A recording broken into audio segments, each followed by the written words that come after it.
Bienvenue pour À Bon Port. Nous sommes sur la base nautique de loisirs de Condrieu-les-Roches, à quelques encablures de la ville de Vienne. Et j'ai à m'écouter François Nemoz, qui est le directeur, le gérant de cette base, qui est à la fois nautique et également plus que nautique. Alors déjà, elle est située dans une région sympathique. Elle est située le long du Rhône. En fait, c'est le cours du Rhône qui a été détourné, qui est devenu un lac, et elle a été modernisée en 2007 par les collectivités locales. Alors justement, on parle de base nautique, donc déjà derrière nous, on voit un grand portique avec un téléski. Voilà, c'est notre manège nautique. Le téléski nautique est arrivé dans la région et il était le seul dans le Grand Sud-Est en 2007. Aujourd'hui, il accueille selon les saisons entre 5000 et 8000 personnes en été, avec des loisirs familiaux, des jeunes à partir de 10 ans, et puis aussi des sportifs puisque nous avons plusieurs championnes locales. Donc ça marche comment? À l'électricité? Voilà, c'est silencieux et écologique vu que c'est un moteur électrique qui entraîne le système. On peut accrocher 9 skieurs à la fois, ou wakeboarders aussi, puisque la pratique la plus utilisée c'est le wakeboard, un peu le cousin du snowboard sur la neige. Et on tracte tous ces gens à une vitesse de 30 km/h. Alors les gens qui viennent ici, ils viennent de la région, mais j'imagine de plus loin que la région. On fait facilement 1 à 2 heures de route pour venir à la presqu'île parce qu'elle offre de nombreux atouts.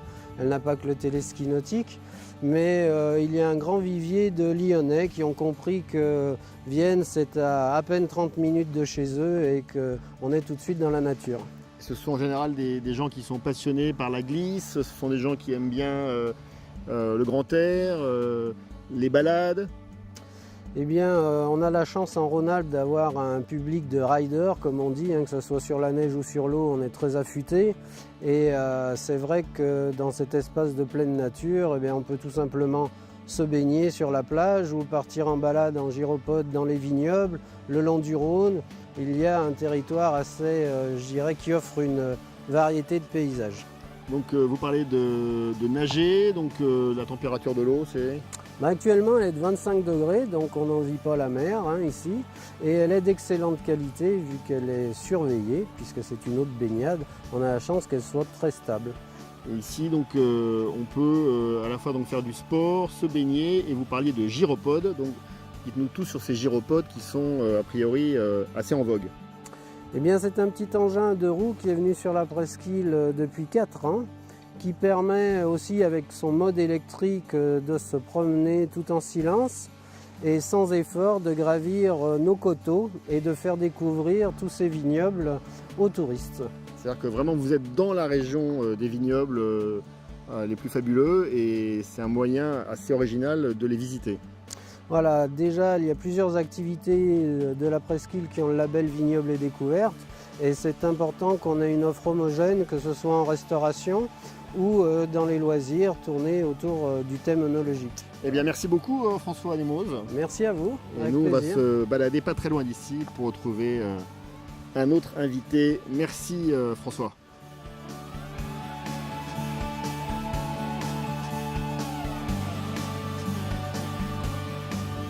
De fin d'À Bon Port et nous sommes toujours dans la région de Vienne, mais très précisément dans la ville de Vienne, au cœur de la ville de Vienne, dans les jardins de Cybèle, à l'occasion du festival Jazz à Vienne. Et nous avons à mes côtés un élu municipal de la ville de Vienne, Jean-Yves Curteau, responsable du patrimoine et du tourisme, président de l'Office du tourisme du Pays viennois, des titres incroyables. Vous développez ici une culture du tourisme très forte. Oui, une culture de tourisme. Déjà, on se trouve dans les jardins de Cybèle. Les jardins de Cybèle, c'est quand même un des lieux aussi du patrimoine viennois. C'est un patrimoine romain principalement, bien sûr, mais également aussi du Moyen-Âge, de la Renaissance. On a des histoires extraordinaires qui se sont passées ici. Donc c'est vrai que le cadre de Vienne pour le festival de jazz, c'est magnifique. Il n'y a pas mieux en France. Donc, qui est né il y a un peu plus de 30 ans, début des années 80. C'est aujourd'hui environ 180 000 personnes en 2 semaines. 100 000 dans le Théâtre Antique, qui a une jauge quand même de 8 500 personnes. Et puis à peu près 80 000 en ville dans le festival Off. C'est-à-dire 80 000 personnes qui envahissent la ville, qui envahissent les restaurants, les cafés, nos hôtels aussi.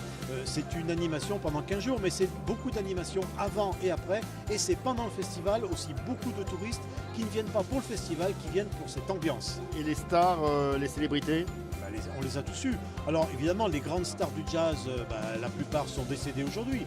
Donc ils sont tous venus. Ella Fitzgerald, Miles Davis, Lionel Hampton. Et aujourd'hui, ce sont les stars d'aujourd'hui, moins connues peut-être du grand public. Mais finalement, j'ai des doutes parce que quand vous avez un Américain qui débarque, pas connu du grand public et qui a 8500 personnes sur les gradins, et même s'il pleut, à mon avis, il doit être Dernière connu. question, Jean-Yves Curteau, vous qui êtes un homme d'image, quelles images vous voudriez qu'on retienne de Vienne? L'histoire. Si on a des monuments, globalement, je vous le fais vite, un théâtre antique, 8500 places, un Odéon qui est un petit théâtre antique, un temple qui est l'équivalent de la maison carrée de Nîmes, une pyramide, les jardins de Cybèle où vous trouvez ici avec des murs magnifiques. Si on a tous ces monuments, c'est parce qu'il s'est passé des choses extraordinaires dans cette ville. On a eu depuis, alors on parle de la mort supposée de Ponce Pilate au début de notre ère, mais on a eu ici des empereurs, on a eu des rois, on a eu des papes, on a toute l'histoire des Templiers. Les Templiers sont quasiment nés ici et morts ici 2 siècles plus tard. Donc si on a tous ces monuments, tous ces sites, toutes ces rues, avec des bâtisses Moyen-Âge de la Renaissance, c'est parce qu'on a eu une histoire fabuleuse. Je crois que c'est ça qui résume Vienne. Et c'est ce que les gens sont en train de découvrir. Je dis toujours, ici à Vienne, on a le Da Vinci Code en vrai. Donc venez voir, vous ne serez pas déçus. Merci beaucoup Jean-Yves Curteau pour cette image magnifique. Vous êtes également un formidable conteur et il en faut. Nous on se retrouve très vite pour À Bon Port sur Men's Up TV. Au revoir.